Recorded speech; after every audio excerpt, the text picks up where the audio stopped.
and welcome to Narrowboat Vloggl. This week we're rounding up the best bits from recent Narrowboat Vlogs. The Liveaboard family answer the age-old question, is it cold living on a narrowboat in winter? This is a multi-fuel stove which you can burn both wood and coal in. I do not know the make of the fire, so if anybody has a clue, please let us know. This makes it quite tricky to buy things like fire bricks for it, or at least to buy ones that fit properly. We're due some replacement bricks before the end of the winter. Perhaps we could do a vlog on it. So far I've added a heat log, one little log, a few bits of kindling, and I'll add a couple of coals on there, and that should get it going nicely. Ouch, that's still a little hot. Julie from We're on the Move visits the printers to get her wide beam map printed. Do you remember back when we first went into lockdown? The optimism of all the things that we were going to learn and do, the new skills? Yeah, lots. Yeah, I mean, there were lots of things that we wanted to do, wasn't there? Yeah. I wanted to learn a foreign language. I was going to ride a unicycle.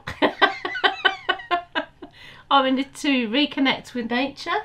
Yeah, I was going to read the complete works of Shakespeare. I wanted to go for long walks and do lots of exercise. There were lots of things that lockdown presented opportunities for us to do. Did we do any of them?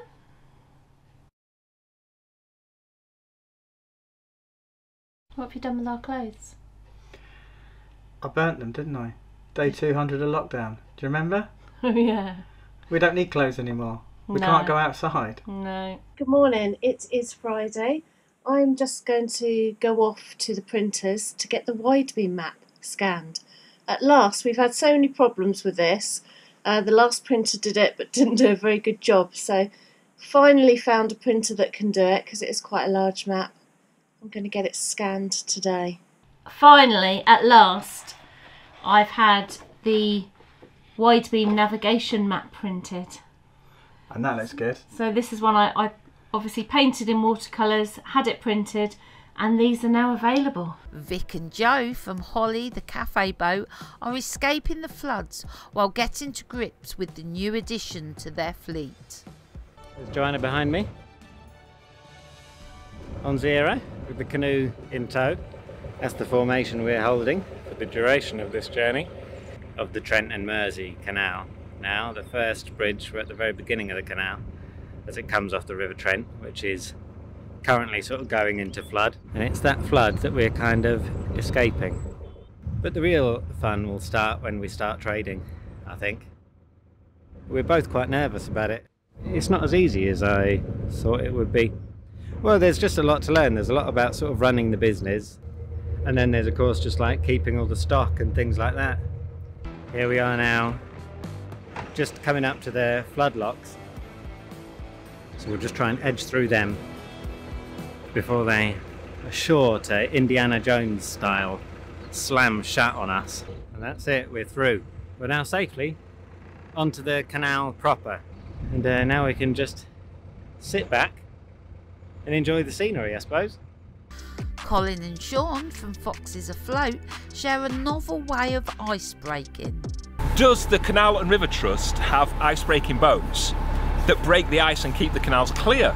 No. But saying that, where we are now, the canal did freeze over about a week ago, and the Canal and River Trust contractors were doing some dredging down at Whaley Bridge, and they had a very novel way of breaking the ice to get the dredger through.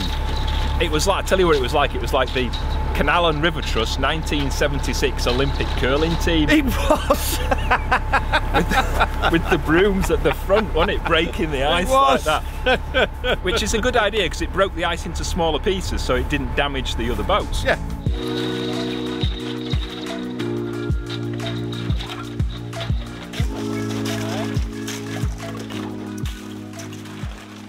Ted is making the best of his Bournville Winter mooring and making a fire. So, just as it was yesterday, it's still snowing here. I'm completely iced in, so I have to keep the fire going, because when I came back yesterday, it was like an ice box. Even Jack's water had frozen over. I've run out of money, I've still got the best part of a bag of coal. I just can't afford to buy any fire logs, so that means I've got to cut wood. Practicing, you know, like ancient woodcraft. Doing what I can to stay alive. Now, I've got a few logs here, you know, logs. All well and good, but they're not going to be much good without kindling. I found this tree here. If you want kindling, this is the stuff. I just have to scrunch it up, like this. There you go. Homemade kindling. So, I've got my logs and I've got a big batch of kindling. Is that going to be enough to make a fire, though? There is panic on board Narrowboat Laura as Barely Floating can't find their dog Bruiser. Have you got Bruiser?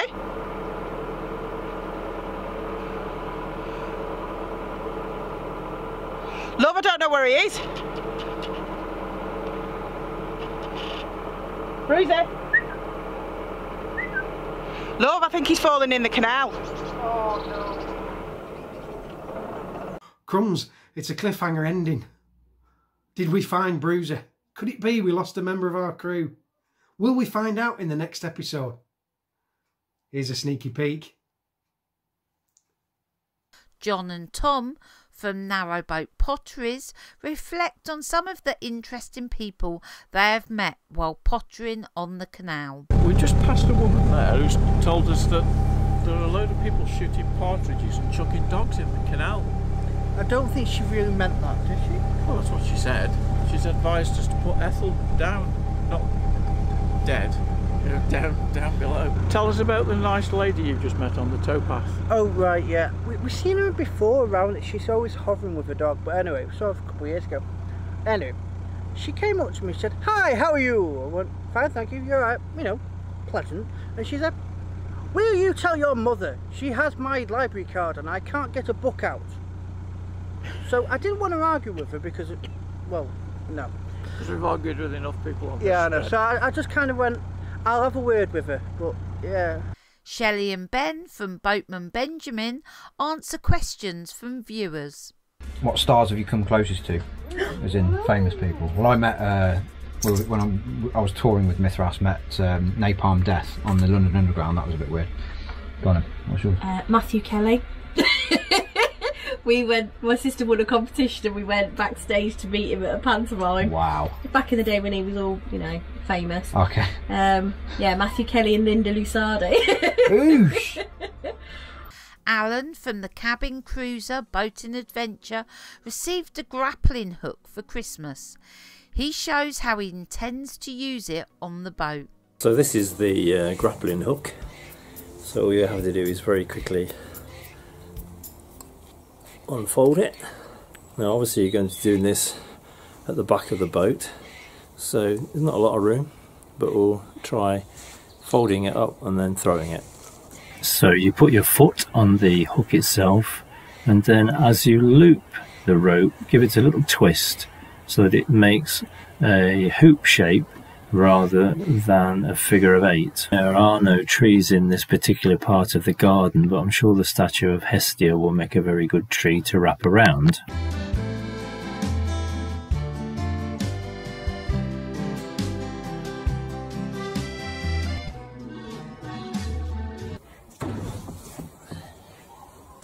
So there we have it, something that's quite easy to store and keep on the deck.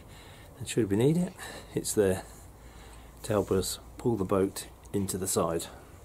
A very narrow journey take a snowy stroll when moored at Weston-on-Trent.